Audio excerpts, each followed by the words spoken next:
কর্ম শুরু করবেন, দেখবেন দিনটা কেমন আনন্দে যায়, মানে কেমন ভালো থাকা যায়।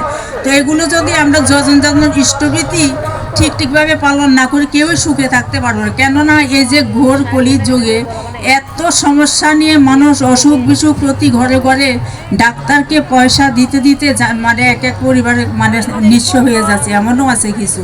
তারপরে এসে দেখা যায় হাত পাতে সব গুরু ভাইয়েরা সাহায্য করবে বলে।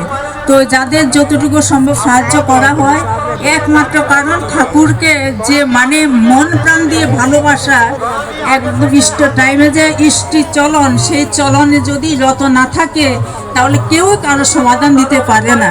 ঠাকুর নিজে মুখে বলেছেন, তোমরা সব সময় মুখে নাম করবে, উঠতে বসতে নাম করবে, হ্যাঁ খাওয়ার সময়ও ছেলে মেয়েদেরকে খাওয়াতে খাওয়াতে নাম করবে। আমরা কই নাম করব? আমরা শুধু সবসময় নিজে কেমন ভালো থাকবো, কেমন ভালো খাবো সেই চিন্তা নিয়ে ব্যস্ত থাকি।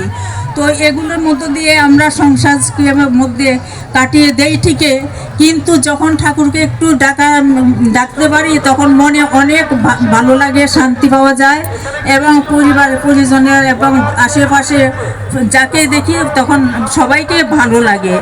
আর যখন আমরা ঠাকুরকে ঠিক মতো ডাকতে পারি না এবং ঠাকুরের প্রতি নিষ্ঠা রাখতে পারি না, তখন আমাদের দুঃখ কষ্ট যত সব ভিড় করে মনের মধ্যে।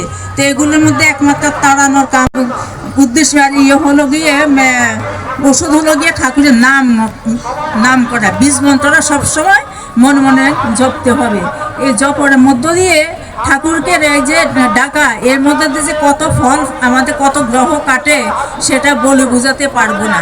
কারণ আমরা মানুষের জন্মগ্রহণ করেছি, যে আমাদের কর্মফল থাকে, পূর্বজন্মের কর্মফলও থাকে, সেগুলো আমরা কাটিয়ে উঠতে অনেক সময় পারি না, বা অনেক সময় ঠাকুরকে তো কাটিয়ে উঠতে পারি। কখনো কাটিয়ে উঠতে পারি যখন ঠাকুরের প্রতি আমার নিষ্ঠা, ভালোবাসা এবং একাত্ম, আমার আত্মাটা যখন আমি ঠাকুরের সঙ্গে মিলিয়ে দিতে পারি, তখনই আমি এগুলো থেকে কাটিয়ে উঠতে পারি।